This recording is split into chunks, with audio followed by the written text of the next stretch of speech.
فواحد اسبوعين هذه حتى 3 صورنا واحد الكابسول فيديو على نشأة الحياة، واش كاينه حياة خارج الارض.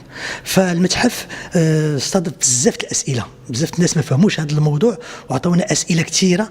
دونك ما لا باس نعاودوا نوضحوا شويه هذه القضيه مع جريده الدار. فالحياه، نشأة الحياة، لأن الناس اللي كيهتموا أو العلماء اللي كيهتموا بهذه الحياة خارج الأرض كيتسمى لاستروبيولوجي.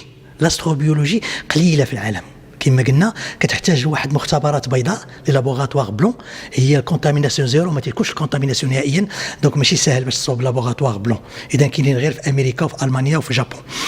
اذا دراسه النيازك عطاتنا واحد الدفعه كثيره قويه لهذا الموضوع هذا. كتعرفوا بان النيازك كاينه حديديه، كاينه حجريه، وكاينه كربونيه. هاد النيازك الكربونيه كتجيب معها المواد الكربونيه دي ماكرو موليكول اورغانيك، كيجيبوا معاهم دي زاسيد اميني سميتو الاحماض الامينيه، كيجيبوا معاهم لي غيبوز السكر، كيجيبوا معاهم لي زالكول، تيجيبوا معاهم كاع الحوايج باش نصوبوا لايغين، باش نصوبوا. اذا صوبتي لايغين صافي راه عندك الفيروس. وكتعرفوا بان لايغين اذا ديبليكا كيعطينا لادين، كتولي عندنا لا سيلول، حيت هي اهم حاجه في الخليه هي ديك لادين. ما كنعرفتهاش بالعربيه ولكن المهم هي اللي كتعطينا، هي الموتور، هي الاداره اللي كتسير الخليه.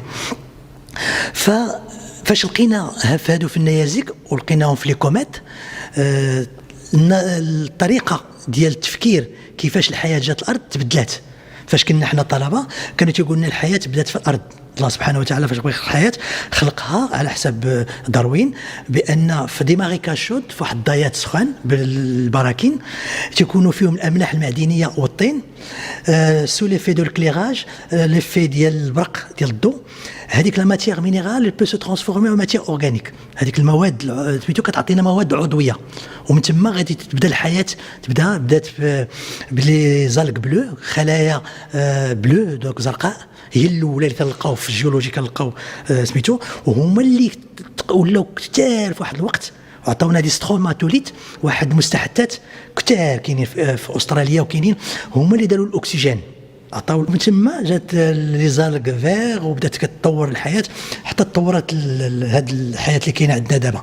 اذا العلماء دابا متفقين، اكثريه متفقين بان الله سبحانه وتعالى خلق هذوك الاشياء اللي غتعطي الحياه، دوك لي ماكرو موليكول كاينين في السيستم كله، غير هما خصهم يلقاو واحد البلاصه اللي قابله للحياه. هي شنو هي واحد الكوكب قابل للحياه، اون بلانيت سيسيبتيبل ا ريسيفوار لا في. كيفاش؟ بلانيت تكون ما بعيداش على الشمس باش ما تكونش بارده، ما تكونش قريبه بزاف للشمس، ما تكونش الحراره كثيره باش يحترقوا هذوك المواد. اذا بحال الارض جات ما بعيده ما قريبه، اذا باش كنعرفوها هو يكون فيها الماء سائل، خصو يكون فيها الضوء، خصها تكون فيها الجاذبيه، خصها يكون فيها الحراره ماشي قويه ماشي بارده، المهم فيها بزاف العوامل. هاد المكونات اللي خلق الله سبحانه وتعالى في السيستم كله كيلقاو البلاصه فين غادي ينشئوا.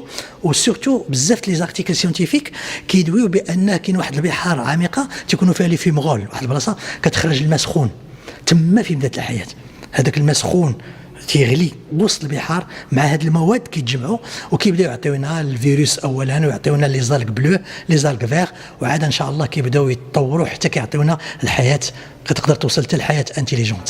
قبل ما تخرجوا ما تنساوش تابوناو في لاشين يوتيوب، وبارطاجيو الفيديو، ديروا جيم، وتابعوا الدار على مواقع التواصل الاجتماعي.